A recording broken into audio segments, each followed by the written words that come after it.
Well, all of our RC gear has shipped from a couple different vendors due to out of stock and all that kind of stuff. Everybody decided to use a different shipper, of course. Thumbs up to High Tech for using FedEx and getting them out here as fast as possible. Thumbs down to Agena for taking the free shipping option and using USPS for a very expensive purchase, which in case you didn't know, the USPS right now is just a complete shit show. And for some reason, I can place $50, $100 orders with different RC companies, and they always give me a discount on UPS or FedEx shipping so I can get my stuff before the race day. Agena, on the other hand, doesn't seem to follow that philosophy, so you guys need to work on that. Give us a deal. We're spending a lot of money with you guys. And don't be tight asses and sending everything via the post office. Anyway, I'm Chad. This is the Easy Astro Images channel. I want to give you guys a few heads up today about starting over in astronomy and the things that I have uncovered and found, luckily, as we get this journey back off to a start. So first of all, guys, big shout out to all of you for all of the comments, the welcome backs, all that kind of stuff. Really makes me feel great to be back. And it felt like I kind of let my community down, let you guys down, but there is definitely people that have been picking up the slack, that is for sure. And we've got a lot of stuff going on here, so there's going to be tons of fun coming up in the next couple weeks. So it turns out that I am a lot more Astro rich than I thought. I thought I was very Astro poor because I got rid of everything. But when you start going through all of the bins of the various cables, connectors, adapters, and filters, you will find out that you actually, if you've been in the game for a while, you'll be a lot further ahead than the average bear. So we've already started working on cleaning out the garage. We've got the AVX remounted, ready to go for the ZWO Pier extension. Picked up a new leaf blower to help clean everything up. Nobody is more excited about getting back into Astro than that guy right there. And as I said, overall, just kind of turning this back from an RC shop into a little bit of a workspace that we can have. So we have a little bit of a workspace to assemble all of our Astro goodness. So as I said, if you're in this game long enough, you're going to collect everything from nuts and bolts to filters to various extenders and adapters and all that stuff. And you could not serve yourself better by doing a couple things. First of all, any product that you buy, keep your box, obviously, and try to only unbag screws and accessories that you know that you are going to need. Having all that and being able to sell that stuff down the road and all in one piece is going to help your resale value. It is also going to help your insanity when you are looking for different things as you start to tear rigs up and down, apart, back and forth, and everything else. Now, myself, I've owned multiple type of telescopes over the past 15 years. I know what I want. So we're stuck right now with one particular scope, and that would be the old school RC6 here, which I've seen that Carbon Star has released in a carbon tube version. And when combined with either their new reducer or a couple of the reducers that I have, a wonky GSO here, but I also found while I was cleaning this up that I had my Astrophysics CCD Tele extender. Back focus on it is a little weird, but it worked in the past, it'll work now. You know, you're gonna find that you have great stuff. So this is gonna be my main little Galaxy type of scope that I haven't ran in a few years. I was going through some old data. Everything looks fine. Don't worry about collimation and all that kind of crap that people will warn you about.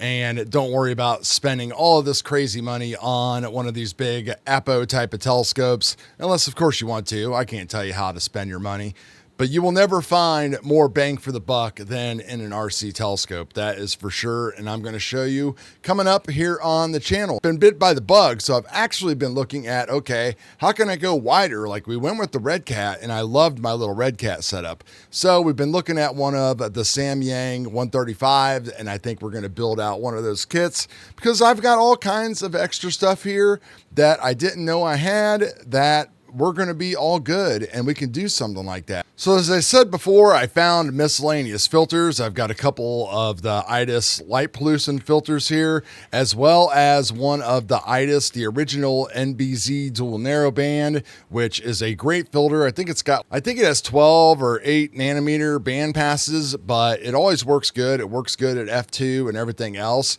So I don't have to worry about that. That'll work with everything. And then I had to do some cleanup on these things. People are going to get a little triggered on these, but you can see this is a ZWO UV IR filter, and all of my filters were in this condition because I was not a very good person and did not put them back in cases appropriately, which you can see I have remedied that situation now thanks to the 3D printer. So you can obviously tell that these things have paint flakes all over them. So I don't know if it was overspray. They were all living in here, and I don't paint in here, even though I do have a paint booth right over there. But I do all my painting for my RC car bodies outside. So the only thing that I can think of is that these are shavings from the air from using my drill with my little sanding disc on it to ream out my wheel arches and stuff like that for my RC cars. So what we did is we just basically took some isopropyl alcohol and some enamel and lacquer thinner, I know, and dumped it on these, let them soak for a few minutes, and the results are pretty good. I mean, you know, they are nice, clean filters now, and the coatings are all still there. We'll never know the difference. Couple dust bunnies and stuff left on them.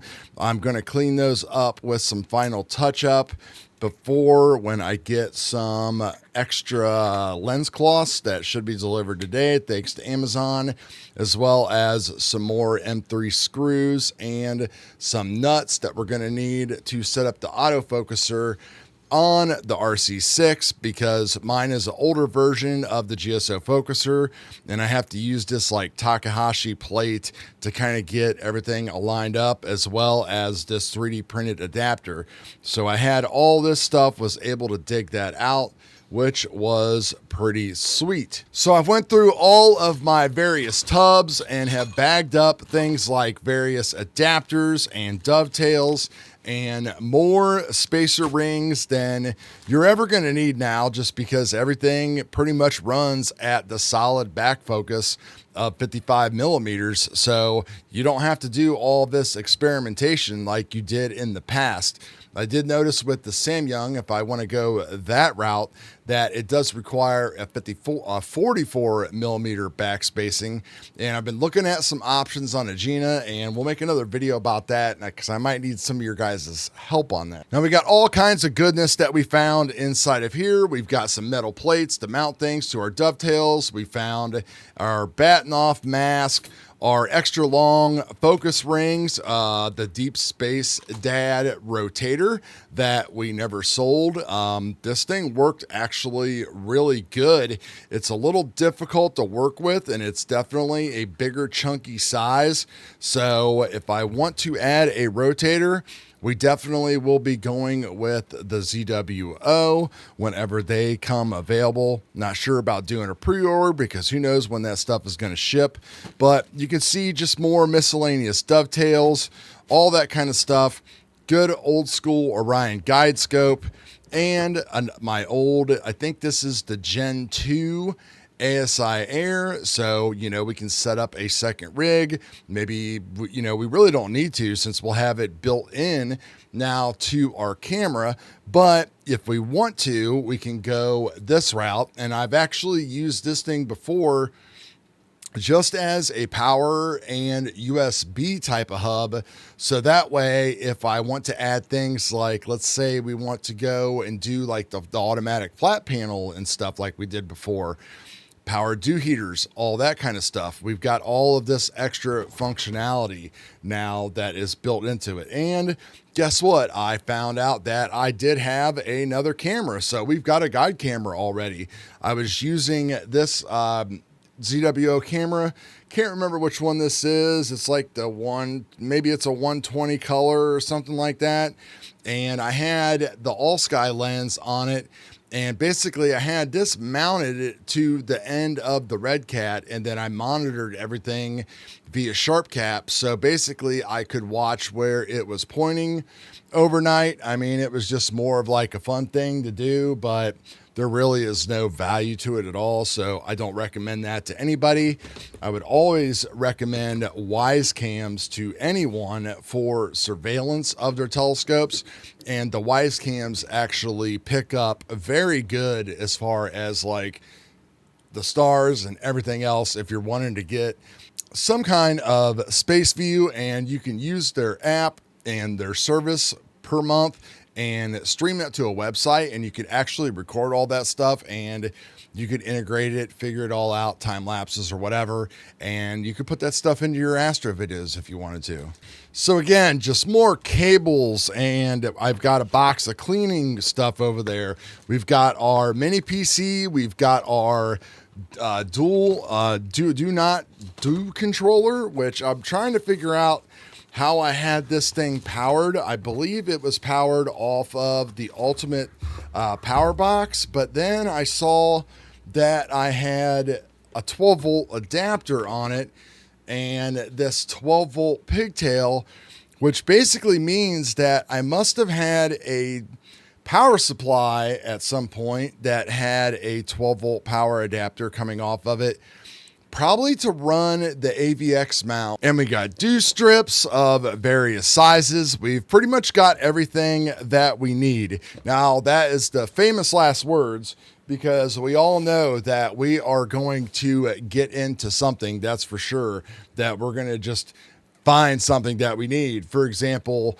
I wanted a second drawer for my ZWO filter drawer here, because just don't intend on going with the 2-inch filter wheel or nothing yet for one-shot color. It was very handy, but it was definitely more of a luxury that I didn't use very often. I thought I would basically use it to get like real colored stars and combine those with my HOO images. That never happened. And then just using the 4X script just gave almost as better looking, if not better looking, colored stars anyway. Not doing science here. We're doing more of art type of deal. But I wanted another drawer, and I ended up buying their Gen 2 now, because they decided to change everything, and you can only get, at least that I could find, Gen 2 drawers.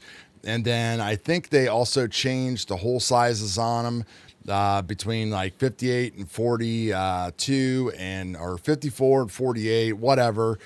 And then now I'm looking at various ones for the Samyang lens if I want to pick that up. So I believe we've rambled enough, guys. Appreciate each and every one of you. Also, my channel supporters, if you want to be a channel member or supporter, link down below in the description. That's all I got. We will see you on the next video. Peace.